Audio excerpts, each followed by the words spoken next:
What's going on, everybody? It's the Okie Doke Show, and we are here at E3 again. And this time we're doing Total War, and we're going to talk about the game. We just played the game. Awesome game.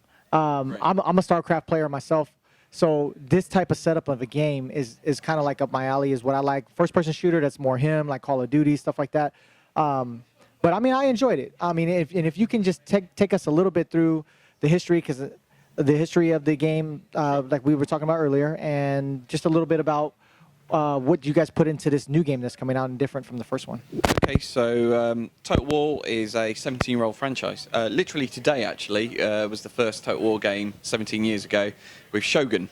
And it's a historical franchise, well, it has been, until 2016 when we brought out Total War WarHammer, which is a British fantasy franchise, and the two have kind of gelled together to make this perfect kind of fantasy version of Total War, which is all about kind of mass battles with wizards, dragons, orcs, goblins, but also Total War works on two different levels. It works on the battles, which you guys have just played, and it's interesting to say you're like mainly a first-person shooter, because our controls are very deliberately, the way you control your camera is in a first-person style.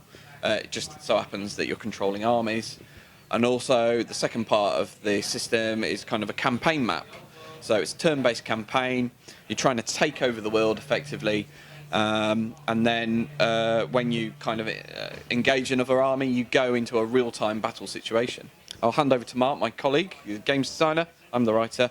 And he'll explain how Total War 2 is different from Total War 1.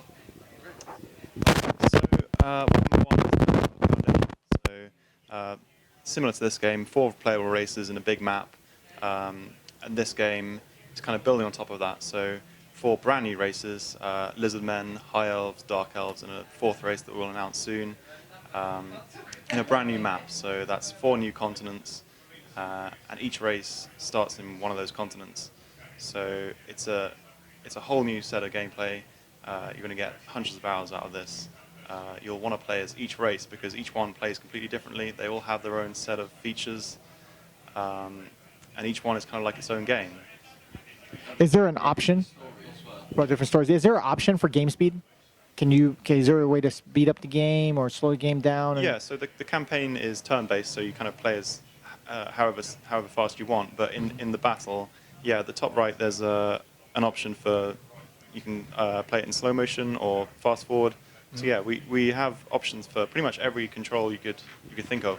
We're trying to make this accessible to everyone. So the more options, the better. It's kind of our motto for this game.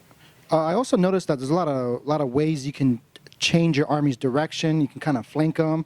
Seems like it's very strategy based, and it's also looks like if I was to play with other opponents, that I would see how their army would attack me and kind of on the fly make adjustments. Is this what this game is based on? Adjustments and countering? Yeah, there's kind of 2 parts to the battle. There's kind of maneuvering your army as a block as you approach, but once you kind of get into the melee combat, it's more kind of unit versus unit. So each unit has their own stats, which we've kind of interpreted from the board game WarHammer. And then at that point, you want to put each character has their perks. Like some of them are better at hand-to-hand. Some of them are more projectile. So you want to keep those guys with weaker armor in the back. Seems like a lot's going on. Okay, very interesting. Okay. Every faction has their own set of units. Now, that leads to my next question. Is this a lot of online playing versus your solo playing? Is this more based on online and the online community? And it's a bit of both. We have the single-player mode through campaign and battles, but we also have multiplayer. So we have multiplayer campaign, where you can play with a cooperative partner, or you can do head-to-head. We also have online battles. Something new in Warhammer 2 is a free-for-all mode. So instead of the normal kind of 1 versus 1 gameplay, you have 4 players all against each other fighting. They start in the corners of the map and then meet in the middle and just have a huge brawl, which is really cool. So for 17 years, right? You said the franchise pretty much came out. How far along has it came as far as like, tournament base and or any future stuff coming up where you've already kind of have it set where it's going to be like tournament based and things like that, or is it just more of like somebody playing against each other on? Yeah, we view it as very much we iterate every time we play, no matter what kind of historical context or fantasy setting it is, and we've kind of done multiplayers as well. But for the kind of organised online tournaments, we're kind of letting the online community kind of deal with that. And there's been a couple of leagues, I know. But I think we were kind of very limited with our multiplayer in Total War 1, Warhammer 1 specifically, because we wanted to make sure the game was the star of the show, so to speak. We wanted to focus our kind of finite budget of man hours and making sure our dragons flew, our giants and wizards cast spells and all that. As kind of Mark's mentioned, with Warhammer 2, we're kind of stepping out into the multiplayer a bit more with like the 4-player thing, and also kind of one-on-one battles, as well as kind of co-op campaigns and stuff.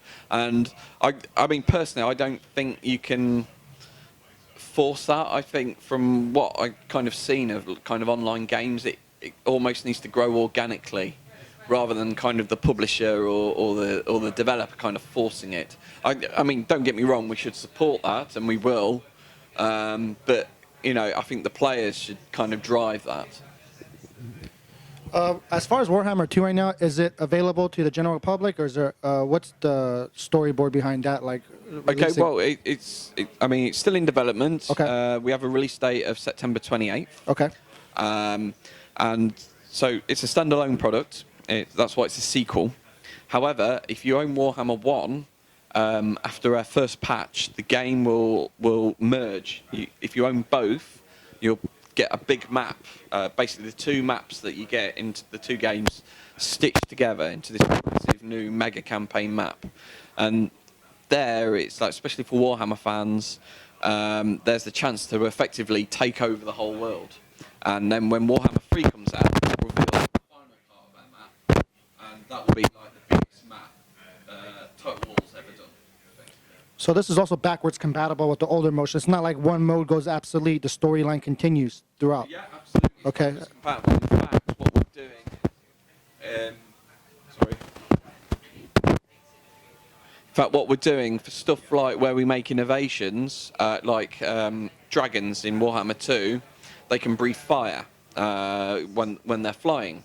And we didn't have time to do that in Warhammer 1, but we managed to get it into Warhammer 2. But what we'll do is all the dragons in Warhammer 1 will get updated to have that new stuff. So we're going to make sure the races from the previous game last year kind of stay competitive, because we're kind of in this for a long haul kind of thing. Okay. Well, thank you, gentlemen. I mean, I know they're tapping on window saying that you kind of crunch for time, right? You guys probably been doing this all day, right?